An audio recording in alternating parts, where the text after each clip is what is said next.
Unexpected results from Vladimir Putin's visit to New Delhi emerged today in India. While Putin and Narendra Modi publicly showed a strong relationship, their behind-the-scenes negotiations failed. Putin's visit to New Delhi last week was his first visit since Russia's invasion of Ukraine in 2022.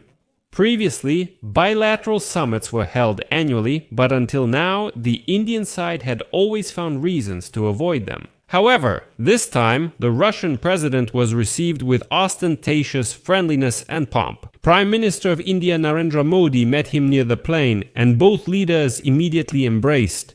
The subsequent statement highlighted the special and privileged strategic partnership between the two countries. But just a few days later, it turned out that relations between India and Russia had actually reached a deadlock. Besides making loud statements, they agreed on nothing. But all these loud statements, embraces, pomp and ceremony were needed to send a single signal, but to two sides at once, the United States and China. That's what we'll discuss in this episode.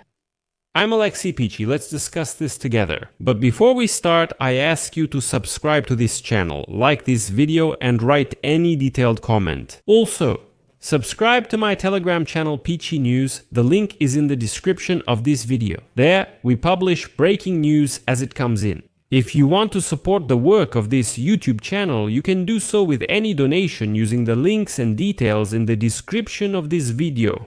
So, the publication is public. Putin's visit to India was more than successful, but as is often the case with Indian diplomacy, there was more hidden behind the positive tone than was revealed.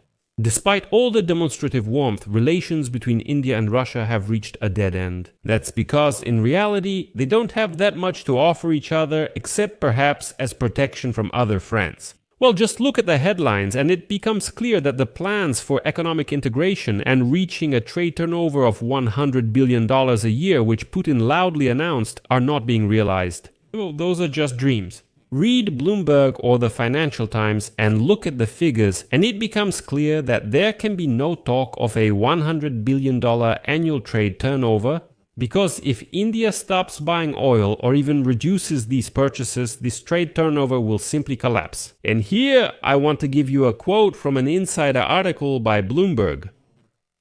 Let's review key news. India is leasing a nuclear submarine from Russia for 10 years at $2 billion. This doesn't mean military ties have suddenly strengthened.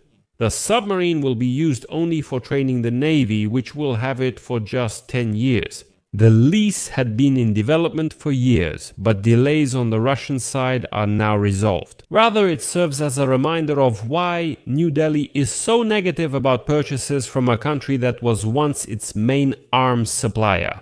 Contracts are not fulfilled on time, spare parts are hard to find, and prices tend to rise sharply. Trust has been undermined. The Indian Army is still waiting for two S-400 systems.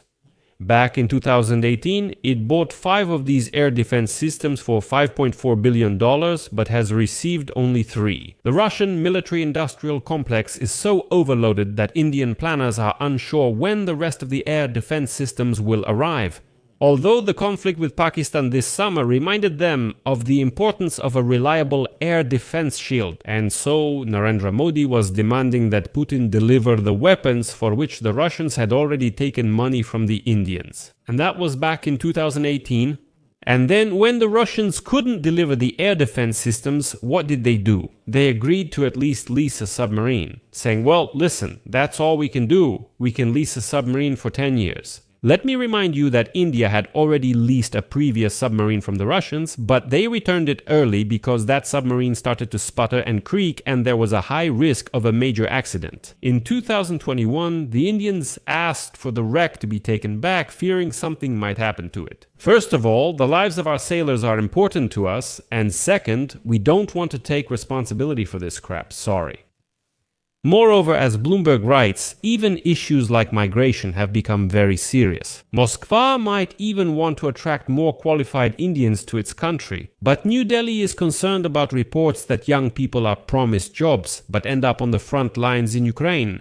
On the day Putin met Modi, the Kremlin said it's ready to accept hundreds of thousands of Indian migrants in Russia. Since Russian soldiers keep dying in Ukraine, there is now a severe shortage in the labor market. And the purchase of crude oil, the foundation of bilateral relations, is starting to bring more problems than benefits. Why does Russia seem uninterested in buying anything from India in return? What could Russia buy from India? Basically nothing. This means they have to pay in dollars, not rupees. But the sanctions are getting tougher and such payments are becoming more difficult every day. The growing trade deficit and numerous unsettled accounts have forced New Delhi to insistently demand that Moscow reduce non-tariff barriers on Indian agricultural goods and increase the number of tourists. However, these attempts to restore structurally unstable trade relations are imperfect and insufficient. But then a key logical question arises. Why is there such warmth when Putin and Modi meet if there are such problems? And why did the meeting take place right now? If for all the previous 4 years of the full-scale war, India still avoided these meetings with Putin on its territory, Russia's interest is obvious. Friendship with India allows Putin to tell his people, look, most of the world is still on our side. Well, that is Kremlin propaganda. The Kremlin shouts in the faces of unwashed Russians saying, look, they're on our side. The two most populous countries are China and India combined.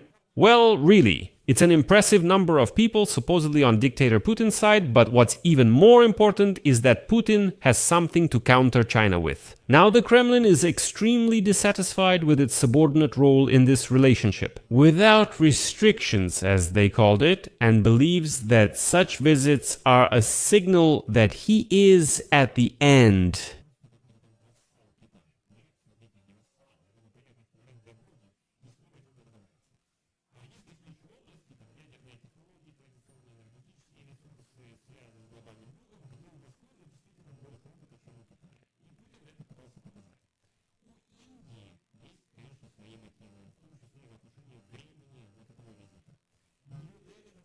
That the war in Ukraine will end with some kind of dirty and unsatisfactory freezing of the current front line.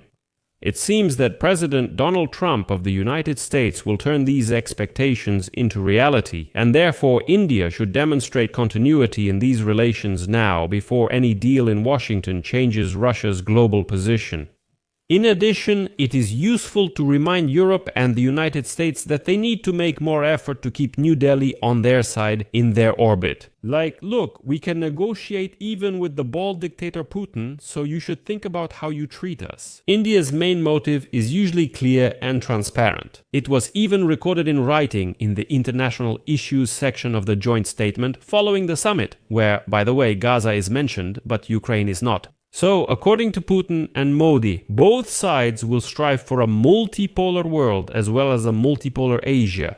In diplomatic language, this is an extremely clear definition. That means neither Russia nor India will grant China undisputed control over their shared region, which in fact refers to India. It was important to show here that, look, Russia is another key player in this region. It communicates with us, it's not just communicating with you. It won't be like China will, dominate not only Russia but also India and then completely rule. This won't happen in Asia. But what's interesting here is that neither country can provide the other with what it needs most. India doesn't have the resources to support Russia's declining economy, and Russia in turn doesn't have the supply chains that could fulfill India's manufacturing ambitions. This showy friendship is simply a signal to China and the West. And I'll end with a quote from Bloomberg Plateau. No matter how lavish it is, decorated with red carpets and welcome banners, it's still just a plateau. Both New Delhi and Moscow must understand that they are approaching the limits of what their special and privileged partnership can offer.